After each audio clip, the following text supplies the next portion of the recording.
નમસ્તે, અમારા જય સ્વામિનારાયણ. અમે 5મા ધોરણમાં ભણતા વિદ્યાર્થીઓ છે.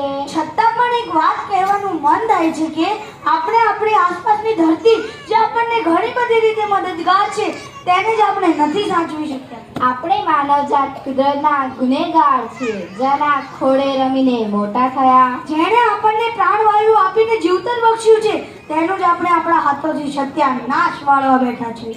આ નાટકમાં એક સંવાદ આવે છે જે સૌને સાંભળવો ગમે એવો છે.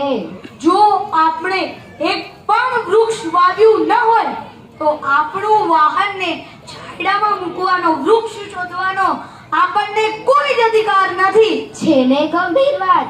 આવી પર્યાવરણ બચાવની વાતનું નાટક લઈને આવે છે ધોરણ 5ના વિદ્યાર્થીઓ.